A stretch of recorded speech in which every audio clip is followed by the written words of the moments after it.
Namaku Rania. Aku bukan wanita sempurna, tapi aku tahu betul bagaimana cara menghargai suami, rumah tangga, dan kesetiaan. Selama 7 tahun aku hidup bersama Dava, suamiku, aku sudah melalui masa-masa susah dan senang. Aku mendampinginya saat dia masih kerja serabutan, saat kami harus tinggal di rumah kontrakan kecil, makan nasi hanya dengan sambal. Aku ikut jualan online, bahkan sempat membuka catering kecil untuk bantu penuhi kebutuhan rumah tangga. Namun, semua pengorbanan itu tidak membuat Dava cukup bersyukur. Seiring waktu, ketika usaha cateringku mulai besar dan berbuah manis, Dava ikut terbawa naik. Dia mulai berpakaian rapi, sering rapat dengan rekan bisnis, bahkan mulai bicara soal proyek-proyek besar. Aku hanya tersenyum. Aku pikir, akhirnya kami naik kelas bersama. Ternyata tidak. Dava berubah. Dia jadi lebih sering pulang larut malam. Alasannya macam-macam, rapat, lembur, urusan bisnis. Aku curiga, tapi selalu kubuang jauh-jauh pikiran buruk itu. Aku tak mau jadi istri yang curigaan. Tapi yang namanya hati, tetap saja bisa merasakan sesuatu yang ganjil. Dan benar saja, aku menemukannya. Selembar tiket hotel di dalam saku jasnya. Saat kubuka ponselnya, aku melihat nama yang asing tapi terlalu sering muncul, Naila. Aku telusuri semua pesan mereka. Romantis, mesra, tak pantas. Dunia serasa runtuh saat kulihat satu pesan dari Dava untuk Naila, aku akan perjuangkan kamu jadi istri kedua. Tunggu ya, sayang. Air mataku tak tertahan. Aku mengurung diri di kamar mandi, menangis diam-diam. Aku tak ingin pembantu rumah atau siapapun melihat aku rapuh. Beberapa hari kemudian, Dava bicara padaku. Dengan wajah tanpa rasa bersalah, dia berkata, "Ran, aku mau jujur, aku sudah lama menjalin hubungan dengan Naila. Dia wanita baik, dan aku mau menikahinya." Aku menatapnya, tak percaya. Jadi semua pengorbananku selama ini tak ada artinya, Fa? Dia diam sejenak. Bukan begitu. Tapi Naila sedang hamil. Aku harus tanggung jawab. Aku mengangguk. Tak ada gunanya menangis di hadapan pria yang sudah menaruh hatinya pada wanita lain. Tapi aku tak sebodoh yang mereka kira. Baik, kalau kamu mau poligami, aku terima. Tapi satu syaratku, kalian harus tinggal di rumah ini. Rumah ini rumah orang tuaku, dan aku pemilik sahnya sekarang. Dava tampak sedikit terkejut, tapi mengangguk. Oke. Yang penting kamu izinkan aku menikahinya. Dan seperti itulah. Aku istri sah yang memilih diam, bukan karena lemah, tapi karena sedang menyiapkan panggung untuk pertunjukan karma. Beberapa minggu kemudian, Naila resmi menjadi istri kedua Dava. Aku tidak hadir dalam akad mereka. Tapi aku tahu, Naila pasti berpikir dia pemenang dalam kisah ini. Hari pertama Naila pindah ke rumah kami, ia datang dengan koper besar dan senyum penuh kemenangan.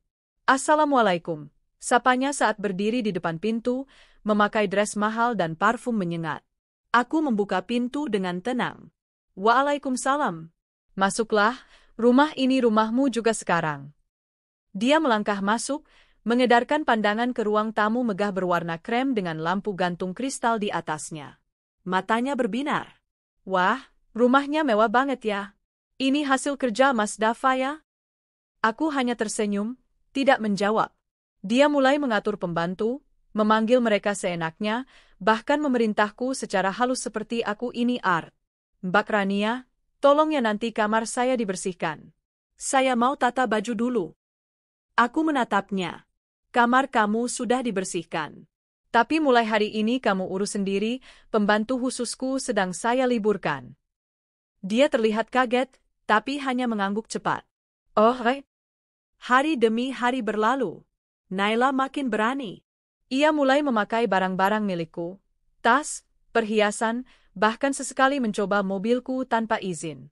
Dia pikir semua itu milik suaminya, padahal tidak satu pun yang atas nama Dava. Semuanya milikku, dari hasil kerja kerasku selama bertahun-tahun. Suatu malam, aku mendengar suara tawa dari ruang makan. Naila dan Dava sedang makan malam bersama. Aku tak bergabung. Aku duduk di kamar, membaca laporan keuangan dari bisnis catering dan properti milikku. Ya, Aku bukan hanya ibu rumah tangga. Diam-diam, aku pemilik beberapa properti dan kontrakan di kota. Semua hasil kerja kerasku. Bahkan perusahaan tempat Dava bekerja sebagai direktur, itu saham terbesarnya atas namaku. Mereka tak tahu, dan aku tak berniat memberitahu. Biarkan mereka bersandiwara. Keesokan harinya, Naila kembali bertingkah. Ia marah karena tidak ada makanan enak di meja. Mbak, kok sarapannya cuma roti dan telur? Mana nasi uduk, mana launya? Saya hamil loh, perlu makan enak.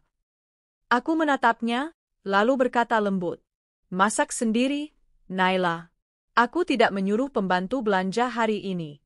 Uang belanja dari Mas Dava kan banyak, katanya. Dia diam. Mungkin baru sadar selama ini uang belanja selalu dari aku. Bahkan kartu ATM yang digunakan Dava adalah tambahan dari rekening bisnisku.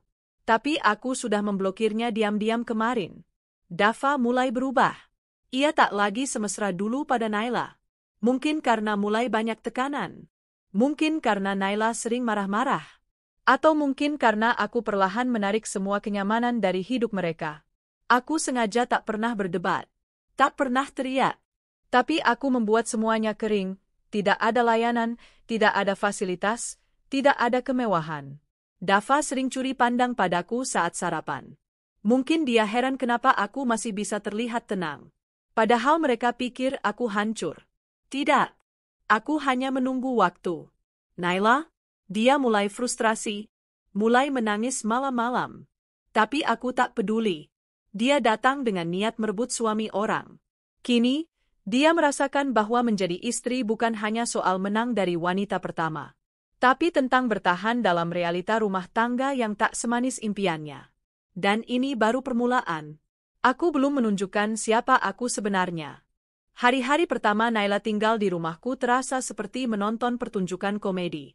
Komedi yang membuat hatiku dingin, bukan karena lucu, tapi karena aku tahu, akulah penulis naskahnya. Semua yang terjadi, semua yang akan mereka rasakan, telah kurencanakan. Diam-diam, tanpa perlu teriak, tanpa perlu berseteru. Aku hanya tinggal menonton. Naila benar-benar mengira dirinya ratu baru di rumah ini. Pagi itu, dia berjalan angku di lorong rumah sambil memakai daster sutra dan sandal bulu. Rambutnya digulung asal, wajah masih penuh masker lumpur, tapi lagaknya seperti permaisuri. Dia masuk ke dapur dan melihatku sedang membuatkan teh untuk diriku sendiri. Seperti biasa, aku bangun lebih pagi dari siapapun. Aku suka ketenangan pagi, apalagi ketika sinar matahari mulai mengintip lewat jendela besar rumah ini. Mbak Rania, ucap Naila sambil menguap dan mengibas rambutnya ke belakang, tolong bikinkan saya teh jahe. Ya. Perut saya mual banget. Saya hamil, tahu sendiri kan? Aku menoleh, menatapnya sekilas, lalu tersenyum. Di rak atas ada jahe kering. Air panas bisa kamu ambil sendiri. Kompor dan gelas masih di tempat yang sama. Dia terlihat terdiam, mungkin tak menyangka aku tak menurutinya. Tapi ia masih menyimpan gengsi. Loh, kenapa nggak disiapkan? Di rumah ini kan pembantu banyak. Aku liburkan semua pembantuku sampai waktu yang tidak ditentukan, jawabku pelan sambil menyesap teh. Loh, kok bisa begitu? Lalu siapa yang mengurus rumah segede ini? Kita semua yang tinggal di sini, kataku tenang. Kamu ingin jadi bagian dari keluarga ini, kan? Ya, mari sama-sama merawat rumah ini. Ekspresi wajahnya menegang. Aku bisa melihat matanya berkedip beberapa kali. Dia ingin melawan, tapi aku belum selesai bicara. Lagi pula, kamu istri kedua? Sudah sepantasnya kamu mulai belajar bagaimana mengurus rumah tangga. Itu bagian dari amanah, kan? Naila tak menjawab. Dia hanya mendengus lalu berjalan pergi dengan langkah kesal. Aku tahu, sejak saat itu, perlahan dia sadar, tempat yang ia injak bukanlah istana impiannya. Ini rumah milikku, dan dia bukan ratu di sini. Siangnya, saat aku sedang menyiram tanaman di taman belakang, aku mendengar suara ribut dari lantai atas. Dava dan Naila bertengkar. Lagi. Kali ini karena AC di kamar mereka rusak, dan Naila mengira aku sengaja membiarkannya. Padahal, kenyataannya, ya, aku memang sengaja. Aku tahu AC itu sudah lama bermasalah, tapi aku minta teknisi untuk memperbaikinya minggu depan. Kenapa buru-buru? Mereka bisa pakai kipas. Atau, ya, bukalah jendela, nikmati udara alami. Bukankah mereka ingin hidup berumah tangga seperti pasangan sejati? Malam harinya, Naila mendekatiku saat aku sedang duduk di ruang kerja membaca laporan bulanan dari usaha properti. Mbak Rania, ucapnya dengan nada lebih lembut dari biasanya. Boleh saya pakai mobil yang putih itu? Saya mau periksa kandungan besok pagi. Aku menatapnya pelan. Kamu punya SIM? Dia tersenyum canggung. Belum, sih. Tapi saya bisa nyetir. Nanti saya minta Dava yang antar. Aku membuka map di depanku dan menyerahkan sebuah berkas padanya. Ini surat kendaraan. Semua mobil di garasi, termasuk yang putih itu, atas namaku. Bukan atas nama suami kita. Jadi, maaf, kamu tak bisa meminjamnya tanpa izinku. Dan izinku tidak aku berikan. Tapi, kamu bisa pesan taksi online. Atau naik angkot. Bukankah kamu wanita tangguh? Ujarku sambil tersenyum tenang. Wajah Naila memerah. Dia menggigit bibirnya dan pergi dengan langkah cepat. Aku tahu harga dirinya tercabik, tapi aku tak peduli. Dia datang ke rumahku dengan niat menyingkirkan aku dari hidup Dava. Dia kira dengan pernikahan dia akan menjadi ratu. Sayangnya, dia lupa, tak ada kerajaan tanpa tanah, dan tanah ini milikku. Beberapa hari kemudian, Naila mulai menunjukkan wajah aslinya. Ia malas membersihkan kamar. Baju-bajunya menumpuk di ruang cuci. Dava mulai sering keluar rumah lebih lama dari biasanya. Mereka berdua mulai jarang berbicara. Rumah ini tak lagi hangat. Bagi mereka, ini seperti penjara dingin yang penuh tekanan. Suatu sore, Naila mencoba melabrakku. Mbak Rania, serunya saat aku sedang menyiram bunga. Kamu ini sebenarnya istri macam apa sih? Kenapa semua fasilitas kamu tarik? Kenapa kamu seakan sengaja menyiksa kami? Aku berdiri pelan dan menatap matanya. Aku istri sah yang tidak pernah meninggalkan rumahnya. Kamu yang datang menumpang di sini. Dan rumah ini, Naila, bukan milik suamiku. Semuanya milik aku. Kamu pikir kamu bisa bikin aku kalah?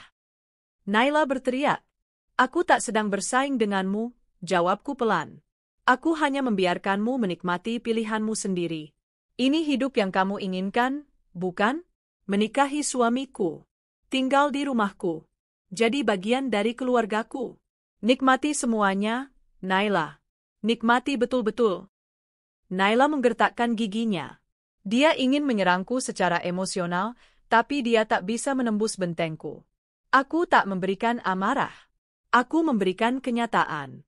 Dan kenyataan lebih menyakitkan daripada kata-kata. Dava mulai frustasi. Aku bisa melihat itu dari matanya.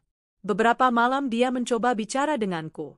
Ran, bisa nggak kamu bersikap lebih lembut pada Naila? Dia sedang hamil. Aku menatapnya tanpa emosi. Aku tidak pernah menyakitinya.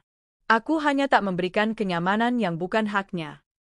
Tapi kamu sengaja tarik semua fasilitas rumah. Kamu tahu dia butuh bantuan. Kalau kamu tahu dia butuh bantuan, kenapa kamu tidak siapkan rumah untuknya sendiri? Kenapa kamu bawa dia ke sini? Jangan minta aku bersikap lembut, Fa. Ini kamu yang pilih jalan ini. Dava terdiam. Dia tahu dia salah. Tapi egonya membuatnya tak bisa mengakui. Sama seperti Naila, sama-sama hidup dalam delusi bahwa mereka akan menang. Kini, mereka sadar, kenyataan tak seindah lamunan. Suatu hari, Naila nekat menghadiri arisan kompleks yang selama ini selalu kuhadiri. Ia berdandan heboh, memakai dress ketat dan sepatu hak tinggi. Ia pikir dia bisa menyaingiku. Sayangnya, di sana semua ibu-ibu tahu siapa aku. Saat Naila mencoba bicara tinggi, salah satu ibu kompleks berkata, "Oh, Mbak Naila ya? Istrinya Pak Dava yang baru? Wah, senangnya tinggal di rumah Mbak Rania. Rumahnya mewah banget." Naila tersentak. Ibu tahu rumah itu milik Mbak Rania? Loh, tentu. Kami tahu kok rumah itu warisan keluarga besar Mbak Rania. Bahkan perusahaan suaminya juga sebagian besar milik Mbak Rania, kan? Naila langsung pucat. Aku hanya duduk manis di sisi ruangan, menyeruput jus jambu sambil menahan senyum. Di saat Naila pikir dia bisa menjatuhkanku di mata sosial, ternyata aku sudah lebih dulu diakui di lingkungan ini. Naila tak lebih dari tamu tak diundang yang tak paham aturan rumah orang. Malam itu, dia menangis di kamarnya. Aku tahu karena aku mendengarnya dari balik dinding. Dan malam itu juga, Dava tidur di sofa ruang tamu. Mungkin karena dia mulai merasa semua ini adalah kesalahan. Tapi sayangnya, belum selesai derita mereka. Karena aku masih akan lanjutkan permainan ini, perlahan, tapi pasti. Dan aku tak perlu menyentuh satu pun dari mereka. Aku hanya perlu menunjukkan satu hal, Kang Kuhan tidak pantas tinggal di rumah yang dibangun dari pengorbanan. Hari-hari semakin berat untuk Naila. Semakin lama tinggal di rumahku, semakin dia menyadari bahwa menjadi istri kedua bukanlah kemewahan seperti dalam bayangannya. Naila yang dulu datang penuh percaya diri, kini mulai kehilangan sinarnya. Tak ada yang benar-benar memedulikannya. Bahkan suaminya sendiri, Dava, mulai berubah. Ia yang dulu memanjakannya, kini lebih sering menghindar, lebih banyak diam, dan bahkan pulang lebih lambat dari biasanya. Pagi itu, aku mendapati Naila duduk termenung di meja makan. Wajahnya pucat, rambutnya kusut. Di hadapannya hanya secangkir teh yang sudah dingin dan sepotong roti sisa kemarin. Aku menoleh sekilas lalu melanjutkan aktivitas memasak. Sudah hampir seminggu ini aku kembali ke dapur, memasak untuk diriku sendiri. Sejak pembantuku berhentikan dan aku tak mengizinkan mereka menggunakan fasilitas rumah sesuka hati, Naila jadi kalang kabut. "Mbak Rania?" Suaranya pelan, nyaris seperti bisikan. "Boleh minta sedikit nasi?" Saya pusing, belum makan. Aku menoleh dan menatap wajahnya yang tampak lelah. "Kamu tidak belanja bahan makanan?" tanyaku tanpa emosi. "Kulkas kosong." Dia tertunduk. "Uangnya sudah habis?" Aku mengangguk pelan. "ATM suami kamu kan sudah kamu pegang. Coba kamu tanya Dava, kenapa saldonya tidak bisa ditarik? Mungkin dia bisa jelaskan." Aku tak menjelaskan bahwa rekening itu sebenarnya rekeningku, yang dulu kuberikan aksesnya pada Dava saat kami masih baik-baik saja. Tapi sejak dia menikah lagi dan membawa istri mudanya ke rumahku, aku memutus akses itu. Aku melirik Naila yang menggenggam cangkir teh dinginnya erat. Aku tahu ia terlalu gengsi untuk memohon. Jadi aku hanya berjalan pergi meninggalkannya. Biarlah ia belajar arti lapar. Mungkin itu bisa membukakan hatinya. Siangnya, Naila mencoba menyetrika pakaiannya sendiri. Tapi setrika listrik rumah ini berat, lama panasnya, karena sudah lama tak dipakai.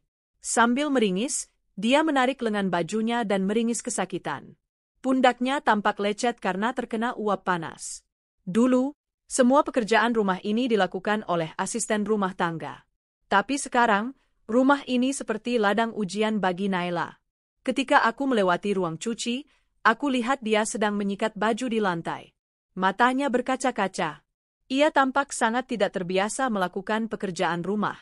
Tangannya yang dulu bersih kini mulai terlihat merah dan kasar. "Kamu kenapa nggak ke salon aja?"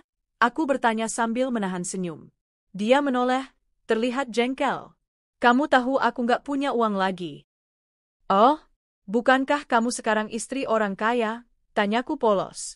Dia menunduk, lalu menatapku tajam. "Kamu sengaja, ya? Kamu sengaja bikin semua ini jadi mimpi buruk buat aku." Aku tidak menjawab. Aku hanya melangkah pelan meninggalkannya sambil berbisik lirih. "Kamu yang datang ke hidupku. Bukan aku yang ganggu hidupmu." Malam harinya, aku mendengar mereka bertengkar dari kamarnya. Suara Dava terdengar tinggi. "Kamu ini kenapa sih?" Aku capek kerja. Pulang ke rumah malah disambut dengan muka masam. "Kerja? Kamu kerja apa sih?" "Duit nggak ada, aku yang hamil malah harus nyuci, nyetrika, masak sendiri. Kamu kira aku pembantu? Ini rumah bukan milik kita. Semua serba Rania." "Aku juga nggak enak posisi begini, Naila." Aku tersenyum kecil di dalam kamar. Akhirnya mereka sadar. Dava yang dulu memuja Naila, kini mulai lelah. Dia pikir menikahi wanita muda akan membuatnya bahagia.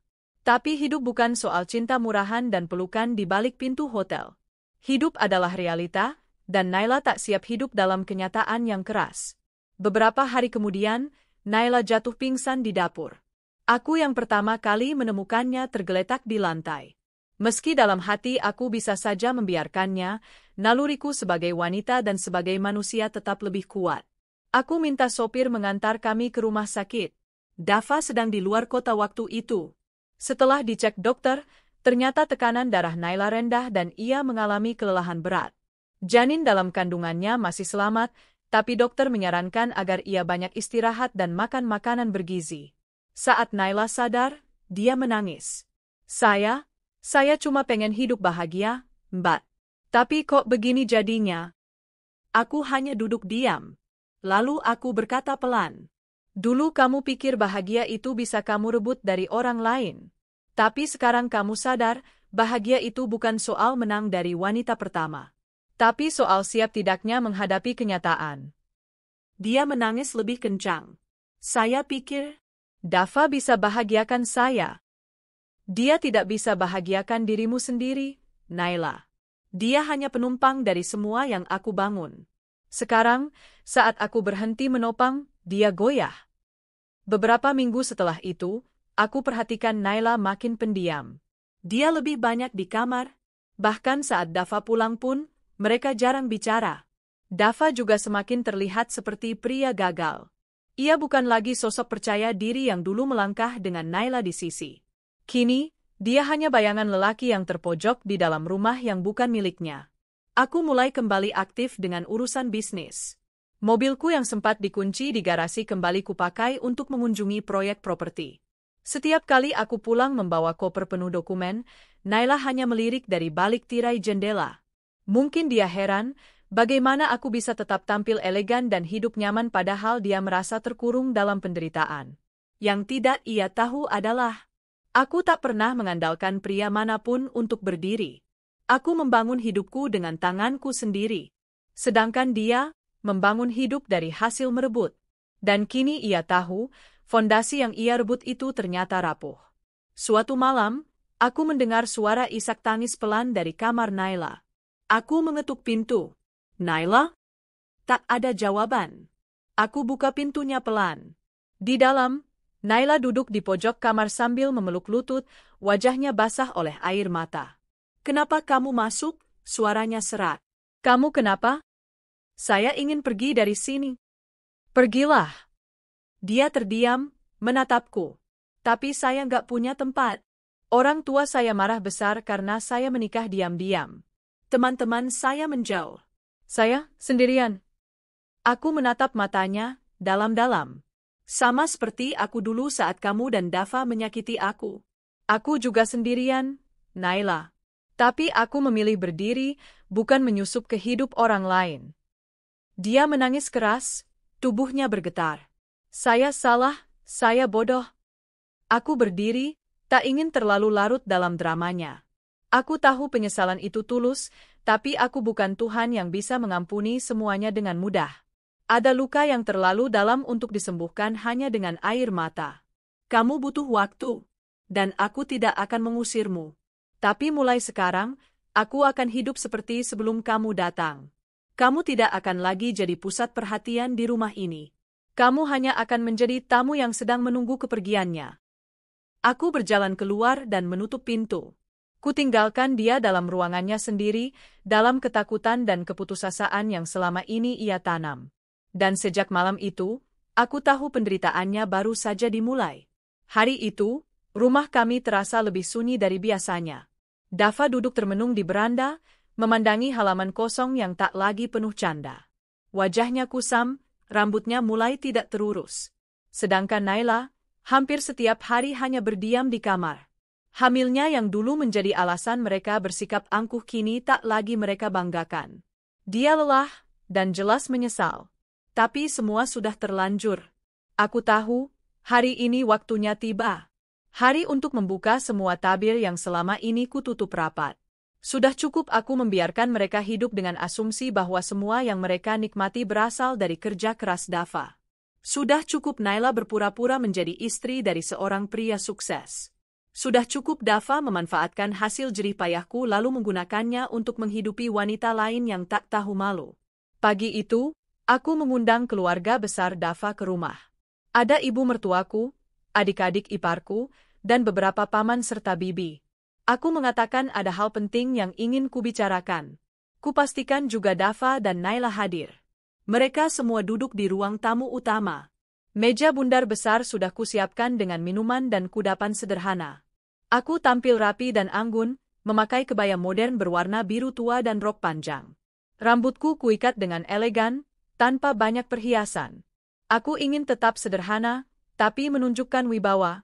Saat semua telah duduk, aku berdiri di depan mereka dan berkata, "Terima kasih sudah datang hari ini.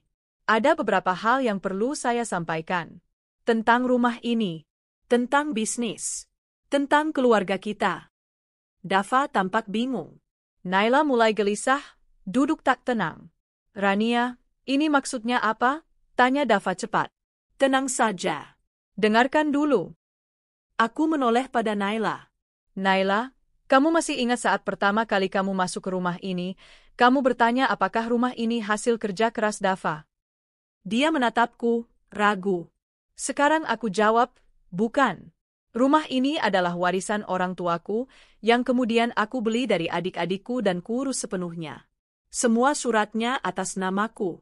Sertifikat tanah, surat kendaraan, bahkan rekening listrik dan air." Semua mata mulai membelalak. "Lalu, mobil yang selama ini kamu gunakan, bahkan kartu ATM yang biasa Dava pakai untuk kebutuhan rumah tangga, semua itu dari rekening milikku. Termasuk perusahaan tempat Dava selama ini bekerja sebagai direktur, aku pemegang saham terbesarnya." Ibu mertuaku tampak shock. "Apa maksudmu, Rania?" "Jadi, semua ini milikmu?" Aku mengangguk pelan. "Ya, Bu." Dava memang suamiku, tapi sejak awal aku tahu dia bukan tipe pria yang bisa diandalkan secara finansial. Makanya aku tak pernah menyerahkan kendali bisnis atau rumah padanya. Aku mencintainya, aku percaya padanya, tapi ternyata dia mengkhianatiku. Aku menatap Dava. "Kamu menikahi Naila tanpa izin keluargamu, membawa dia ke rumahku seolah dia bisa jadi ratu. Padahal kamu hanya numpang hidup dari istrimu sendiri." Dava mulai membuka mulutnya, tapi aku menghentikannya. "Sekarang aku tidak bicara untuk minta maaf atau meminta kalian berubah. Aku hanya ingin semuanya tahu siapa yang sebenarnya menopang kehidupan ini. Bukan kamu, Dava. Bukan kamu, Naila. Tapi aku." Naila menunduk dalam-dalam. Tangan gemetarnya tak bisa ia sembunyikan. Aku tahu ia berharap bisa menghilang dari ruangan itu. Tapi sayangnya, hari itu adalah panggung untuk mempermalukan dua manusia yang dulu menertawakanku. Aku tidak ingin menceraikanmu, Dava. Bukan karena aku masih cinta, tapi karena aku ingin kamu belajar bagaimana rasanya jadi tamu di rumah istrimu sendiri. Aku ingin Naila merasakan jadi pelengkap dalam hidup yang bukan miliknya." Dava mulai gelisah. "Ran, kamu keterlaluan. Kamu mempermalukan aku di depan keluarga." Aku mendekat, menatapnya tajam. "Kamu lupa, kamu yang memulai ini semua. Kamu yang membawa perempuan itu ke rumahku. Kamu yang membuat aku terlihat bodoh. Sekarang giliranmu rasakan semua itu." Ibunya Dava hanya bisa menangis. "Nak, kenapa kamu bisa sejahat ini pada Rania? Padahal dia yang bantu kamu dari awal. Kami tahu siapa yang dulu kerja keras, siapa yang korbankan segalanya." Salah satu adik Dava, Riko, ikut angkat bicara. "Kak, aku minta maaf. Aku dulu sempat ikut-ikutan menganggap Kak Rania terlalu mendominasi. Tapi sekarang aku lihat dengan mata kepala sendiri. Kakaklah yang jadi tulang punggung keluarga ini." Aku mengangguk perlahan. "Terima kasih, Riko." Naila tak berbicara sepatah kata pun sejak tadi. Wajahnya pucat. Pipinya basah oleh air mata, tapi tak ada suara. Dia hanya menunduk, menahan malu. Setelah semua yang kupaparkan, aku memberikan fotokopi semua surat dan bukti, dari sertifikat rumah, kendaraan, hingga salinan saham perusahaan. Aku lalu berkata pelan, "Sekarang silakan kalian semua berpikir. Aku tidak akan mengusir siapapun. Tapi aku akan memperlakukan siapapun di rumah ini sesuai posisi dan sikapnya. Jika kalian ingin tinggal, hargai aturan rumah ini. Kalau tidak tahan, pintu terbuka. Dava berdiri, menatapku tajam. Jadi kamu ingin membalas dendam, ya? Aku tertawa kecil. Tidak, Fa. Ini bukan balas dendam. Ini pelajaran. Supaya kamu dan istrimu tahu, menikah bukan hanya soal cinta, tapi tanggung jawab.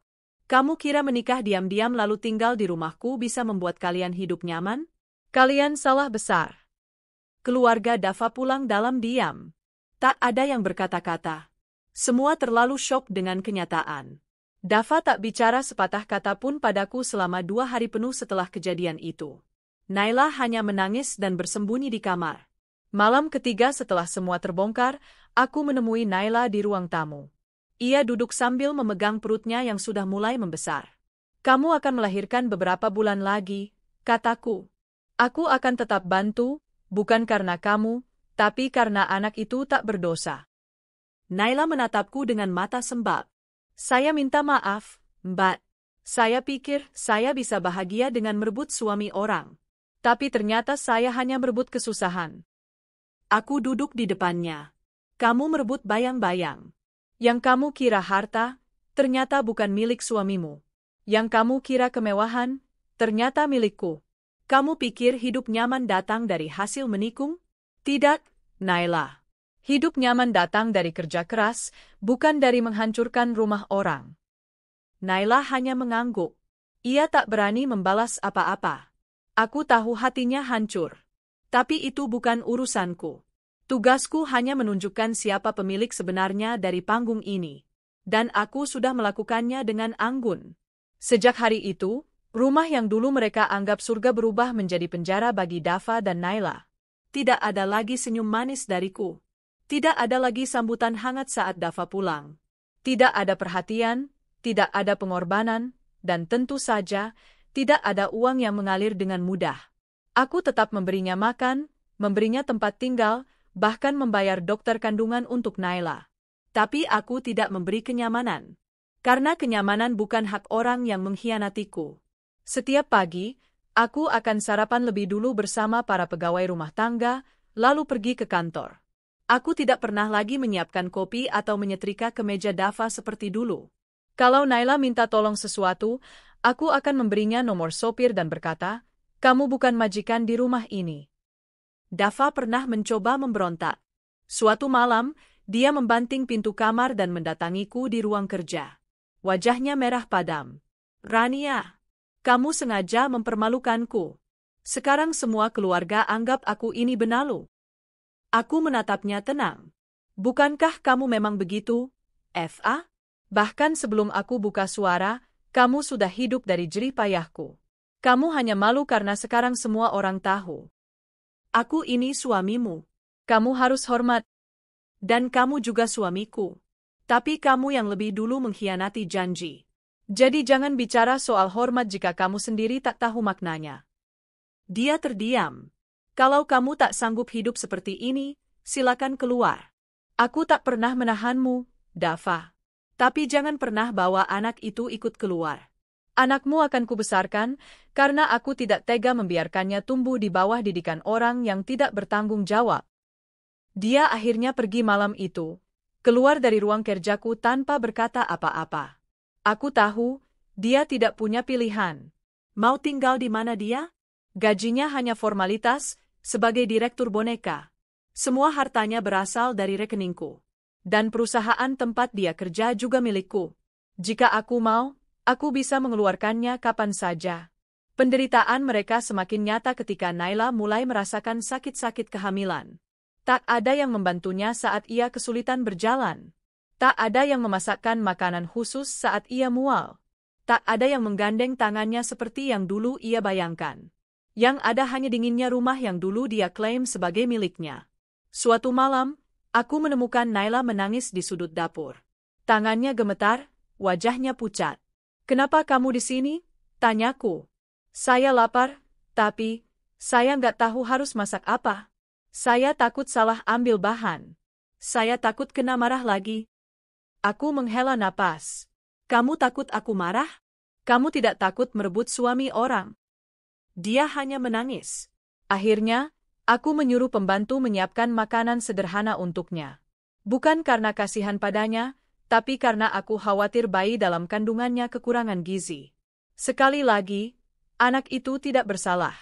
Malam itu aku duduk di ruang tamu, memandangi lampu-lampu rumah yang temaram. Ada rasa lega dalam hatiku. Aku tidak perlu berteriak untuk membalas dendam. Aku cukup membuka fakta. Dan kebenaran sudah melakukan tugasnya. Hari-hari selanjutnya, Naila mulai sering menangis sendiri. Kadang dia mengurung diri di kamar mandi, kadang ia duduk di depan kamar sambil memegang perutnya. Dava pun tidak tahu harus berbuat apa. Dia terlalu malu untuk meminta bantuanku, tapi juga terlalu bergantung untuk pergi. Aku tahu, perlahan mereka mulai tertekan. Tapi anehnya, aku tidak merasa puas. Aku merasa hampa. Apakah ini bentuk dari karma? Ataukah hanya proses pembelajaran hidup untuk mereka? Yang pasti, rumah ini tidak lagi menjadi tempat bahagia untuk siapapun dari mereka. Mereka hidup dengan rasa bersalah dan penuh ketakutan. Bukan karena aku kejam, tapi karena mereka tahu tidak ada ruang untuk pengkhianat di sini. Suatu hari, ibu mertuaku datang lagi. Kali ini ia datang sendirian, membawa sekotak kue dan senyum ragu-ragu. Nak Rania, boleh ibu bicara sebentar?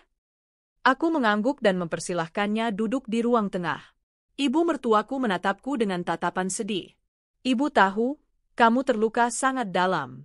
Dan kamu sudah berusaha jadi istri yang baik, bahkan terlalu baik. Tapi ibu minta, jangan terlalu keras pada Naila. Aku menatap beliau, dingin. Ibu ingin saya lunak pada perempuan yang merebut suami saya. Ibu tidak membenarkan perbuatannya. Tapi anak itu sedang hamil, dan keadaannya makin tidak stabil. Ibu khawatir sesuatu terjadi pada bayinya. Aku menghela napas. Saya tidak menyakiti dia, Bu. Tapi saya juga tidak akan memperlakukannya seperti ratu. Dia harus tahu bagaimana rasanya hidup dalam rasa bersalah. Dan Dava? Dava harus belajar menjadi pria yang bertanggung jawab, bukan hanya numpang hidup dari istri. Ibu mertuaku mengangguk perlahan. Baiklah, Nak. Asal kamu tahu, ibu tetap sayang padamu. Dan kalau kamu butuh ibu, kapanpun, ibu ada. Hari itu, untuk pertama kalinya aku menangis lagi. Tapi bukan karena sakit hati, melainkan karena lega. Setidaknya, masih ada satu orang dari keluarga Dava yang tahu siapa aku sebenarnya. Yang tidak termakan topeng Naila. Beberapa minggu kemudian, Naila melahirkan. Prosesnya tidak mudah. Dia harus menjalani operasi sesar karena posisi bayinya melintang. Aku tetap menanggung semua biaya rumah sakit dan menyewa kamar VIP untuknya. Karena sekali lagi, bayi itu tidak bersalah. Saat dia digendong oleh dokter dan dibawa keluar dari ruang operasi, aku yang pertama melihatnya. Anak itu laki-laki, kecil, mungil, dan tampak tenang. Aku tersenyum. Kamu tak tahu apa-apa, Nak, tapi hidupmu akan jadi pelajaran untuk ayah dan ibumu. Dava berdiri di sisi ranjang Naila, menatap bayinya dengan bingung. Wajahnya kacau. Tak ada kebahagiaan di sana, hanya beban. Mungkin ia sadar, anak itu akan tumbuh dalam kondisi rumah tangga yang tidak sehat. Dan itu semua karena keputusan buruknya sendiri. Naila hanya diam. Air matanya mengalir tanpa suara. Mungkin antara bahagia, sedih, dan hancur. Karena di momen penting seperti ini, aku yang dulu dia hancurkan justru yang mengurus semuanya. Setelah mereka kembali ke rumah, segalanya tak banyak berubah. Aku tetap menjaga batas. Mereka tetap hidup di bawah atapku, tapi tak lagi bisa mengatur ritme rumah. Yang berubah hanyalah satu hal, kini mereka tak bisa lagi berpura-pura. Kini, setiap orang tahu siapa aku. Kini, semua topeng telah runtuh. Dan rumah ini bukan lagi tempat nyaman bagi mereka yang pernah menghancurkan kepercayaanku. Mereka boleh tinggal. Tapi selamanya, mereka tahu, ini adalah rumah yang dulu mereka anggap milik mereka, padahal, sejak awal, semuanya adalah milikku. Setelah bayi itu lahir, aku kira Naila akan berubah. Mungkin ia akan belajar menjadi lebih dewasa. Mungkin ia akan berhenti berlagak seolah rumah ini miliknya. Tapi nyatanya, aku salah. Seminggu setelah keluar dari rumah sakit, Naila mulai menunjukkan wajah aslinya lagi. Ia mulai berani menyuruh-nyuruh pembantu, berteriak kalau ASINya tak cukup, bahkan sempat mengeluh bahwa susu formula yang kubelikan terlalu murah. Aku menahan diri. Berkali-kali.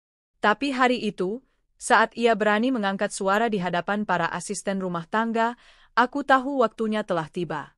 Aku memanggilnya masuk ke ruang kerjaku. Duduk, Naila. Wajahnya masih menyisakan keangkuhan, meskipun lingkaran hitam di bawah matanya jelas menunjukkan kelelahan dan tekanan. Saya capek, Kak. Tolong, jangan tanya hal yang gak penting. Anak saya susah tidur semalam. Aku menatapnya tajam. Pertanyaan saya sangat penting. Kamu masih ingat kamu tinggal di rumah siapa? Ia terdiam. Mungkin tidak menyangka akan dilontarkan pertanyaan seperti itu.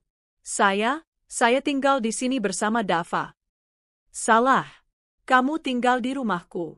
Dan semuanya, mulai dari lantai sampai tempat tidur bayi yang kamu pakai, aku yang belikan.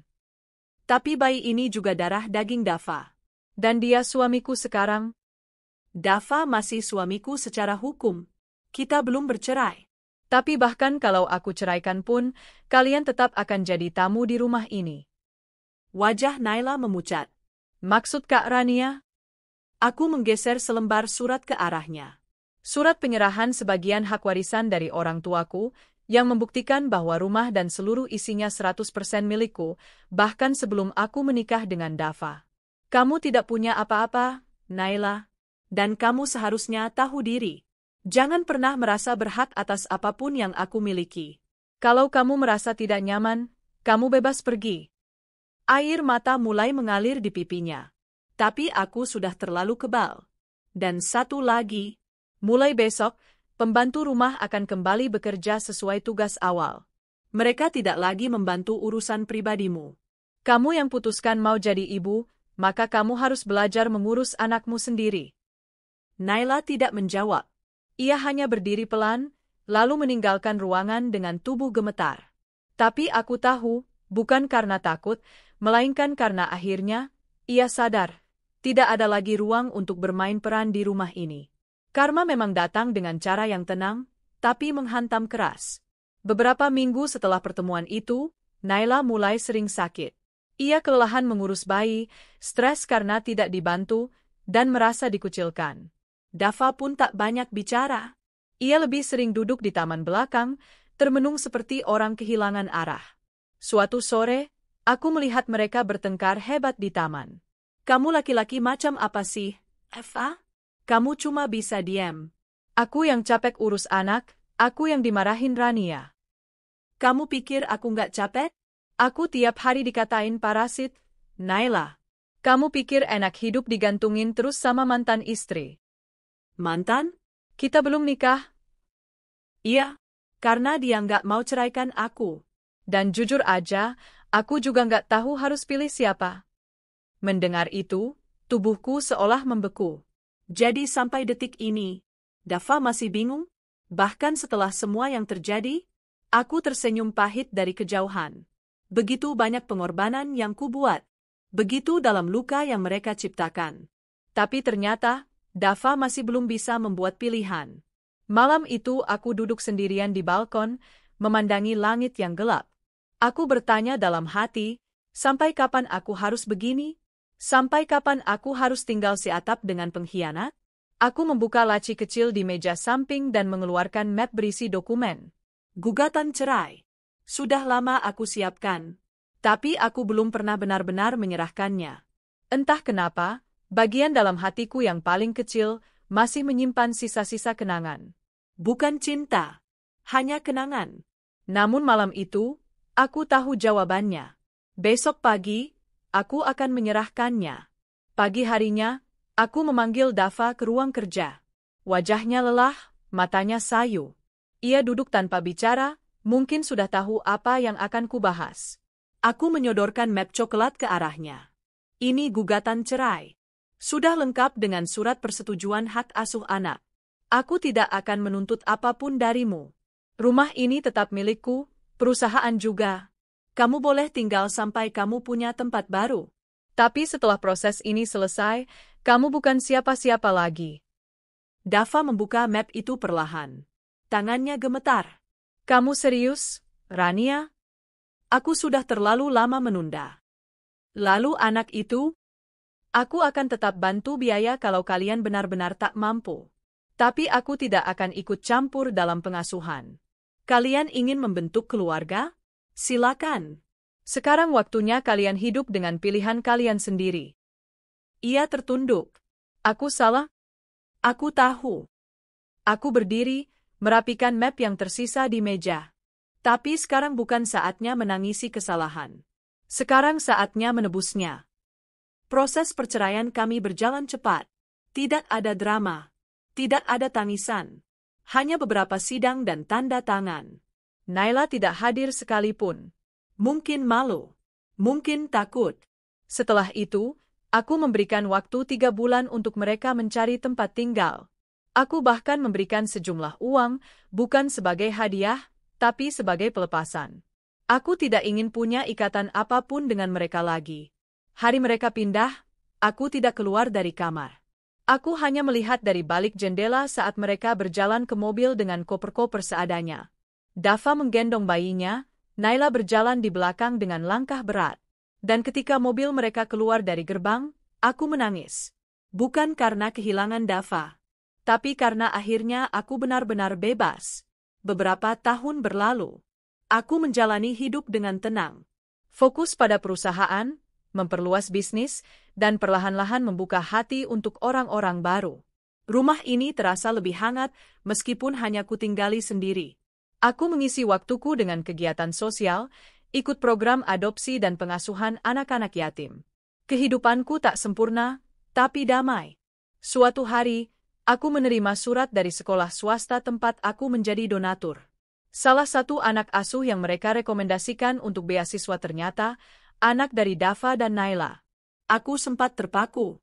Nama anak itu adalah Dennis Ramadan. Dalam file rekamannya, disebutkan bahwa ayahnya bekerja sebagai buruh proyek dan ibunya meninggal 2 tahun lalu karena komplikasi setelah melahirkan anak kedua. Aku menggigit bibir. Perasaanku campur aduk. Naila telah tiada, dan Dava kini hidup sederhana? Untuk pertama kalinya setelah sekian lama, aku merasa ingin melihat masa lalu itu lagi.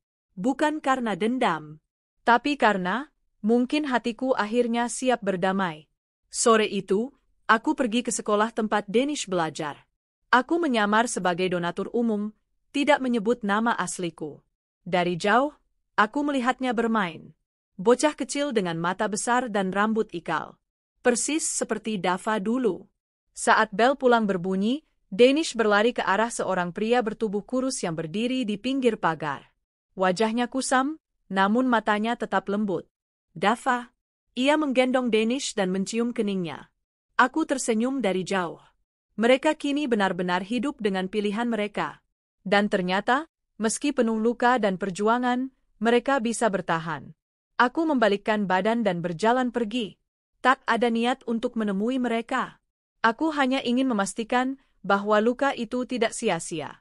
Bahwa keputusanku benar. Bahwa keadilan memang datang, walau lambat, tapi nyata. 1 tahun telah berlalu sejak hari aku melihat Danish dari kejauhan. Aku tidak pernah kembali ke sekolah itu lagi. Tapi bayangan wajah polosnya, senyum kecil yang begitu mirip Dava, tak pernah lepas dari ingatanku. Ada sesuatu dalam diri anak itu yang menarikku, bukan karena darahnya, tapi karena hidupnya yang tak pernah meminta untuk lahir dari luka dan pengkhianatan. Hidupku kembali berjalan stabil. Aku makin aktif dalam program sosial, bahkan mendirikan yayasan pendidikan untuk anak-anak dari keluarga tidak mampu. Aku tidak lagi mencari cinta atau keluarga. Cinta pernah menghancurkanku. Tapi memberi harapan pada anak-anak itu, entah mengapa, membuatku merasa lebih hidup. Suatu hari, saat aku sedang mengecek program di salah satu cabang yayasan di pinggiran kota, seseorang mengetuk pintu ruanganku. "Maaf, Bu. Ada yang ingin bertemu," katanya penting dan berkaitan dengan anak asuh bernama Dennis Ramadan. Hatiku langsung berdegup. Aku mengangguk pelan. "Silakan masuk." Pintu terbuka, Dan untuk pertama kalinya setelah bertahun-tahun, aku kembali menatap mata itu. Mata yang pernah kubenci, mata yang pernah kucintai. Dava berdiri di ambang pintu, tampak ragu, mengenakan kemeja lusuh dan celana yang sudah memudar warnanya. Di sampingnya berdiri Danish, kini sudah lebih besar, dengan ransel di punggung dan senyum gugup di bibir mungilnya. Aku menarik napas dalam. Silakan duduk. Dava menunduk, dan keduanya duduk di hadapanku. Rania, aku tahu kamu tidak ingin melihatku lagi. Tapi aku kesini bukan untuk mengganggu. Aku hanya ingin bicara sebagai seorang ayah. Aku mengangguk, menunggu. Beberapa waktu lalu, Danish sakit cukup parah. Aku bawa ke rumah sakit, dan dokter bilang dia butuh pengobatan rutin karena ada kelainan bawaan di jantungnya. Aku sudah bekerja serabutan, bahkan jadi kuli angkut, tapi tetap saja uangnya tidak cukup. Ia menunduk lagi, menahan malu. Aku tahu aku tidak pantas minta tolong. Tapi jika kamu bersedia membantu, aku akan sangat berterima kasih. Aku memandang Danish. Anak itu hanya duduk diam, sesekali melirikku dengan rasa ingin tahu yang tak bisa ia sembunyikan. Aku tersenyum kecil. Danish, boleh tante tanya sesuatu? Anak itu mengangguk cepat. Boleh. Apa kamu suka sekolah? Suka banget. Aku pengen jadi dokter. Biar bisa nyembuhin orang kayak ayah dan, dulu ibu. Ucapannya membuat ruang itu seolah hening sesaat. Dava menunduk makin dalam, menutupi wajahnya dengan kedua tangannya. Aku menatap anak itu dalam-dalam. Ia adalah hasil dari pengkhianatan, tapi ia tidak pernah bersalah. Aku akan bantu. Tapi dengan satu syarat. Dava mengangkat wajahnya. Matanya memerah. Apa saja, asal Danish bisa sehat dan terus sekolah. Aku menatapnya serius. Kamu akan bekerja di yayasan ini. Sebagai sopir atau petugas umum, terserah kamu. Tapi kamu harus hidup jujur, bertanggung jawab, dan belajar memperbaiki diri. Kalau tidak, bantuan ini selesai. Dava mengangguk cepat. Aku janji. Beberapa bulan berikutnya berjalan seperti mimpi. Dava bekerja sungguh-sungguh. Ia datang paling pagi dan pulang paling akhir. Ia tidak pernah lagi berbicara tentang masa lalu. Ia tidak pernah mencari pembenaran. Dan mungkin karena itu, aku mulai melihatnya sebagai orang baru. Danish menjalani pengobatan rutin. Biayanya ditanggung yayasan. Nilainya di sekolah semakin membaik. Ia bahkan mulai dekat denganku. Sering menemuiku hanya untuk menggambar bersama atau menceritakan hal-hal kecil tentang sekolahnya. Tante Rania, kenapa tante nggak punya anak sendiri? Mungkin belum waktunya, Nak. Kalau gitu, boleh nggak aku jadi anak tante aja? Pertanyaan itu membuatku tercekat. Aku tak bisa langsung menjawab. Tapi malam itu, aku menangis, bukan karena sedih. Tapi karena akhirnya, aku merasa layak disayangi lagi. Suatu hari, Danish sakit dan harus rawat inap selama seminggu. Selama itu, aku mendampingi setiap malam. Dava juga selalu ada, tapi ia memberiku ruang. Dan saat Danish mulai membaik, di malam yang sunyi itu, Dava berbicara. Aku tidak pernah pantas memintamu memaafkan aku. Aku diam. Tapi sejak Naila meninggal, aku merasa hidupku tidak lagi punya arah. Aku pikir itu adalah hukuman, tapi ternyata, itu pintu untuk belajar menebus semuanya. Aku menatapnya. Kamu sudah berubah, Fa. Aku lihat itu. Tapi aku tidak tahu apakah hatiku masih punya tempat untuk luka yang dulu kamu buat. Ia tersenyum tipis. Aku tidak berharap kamu menerimaku kembali. Aku hanya ingin mengatakan, terima kasih. Lalu ia berdiri, menyelimuti Danish, dan meninggalkan kamar dengan pelan. Malam itu, aku duduk sendiri, memandangi anak yang tertidur tenang di ranjang rumah sakit. Dan dalam diam, aku tahu, aku tidak butuh suami, tidak butuh pasangan.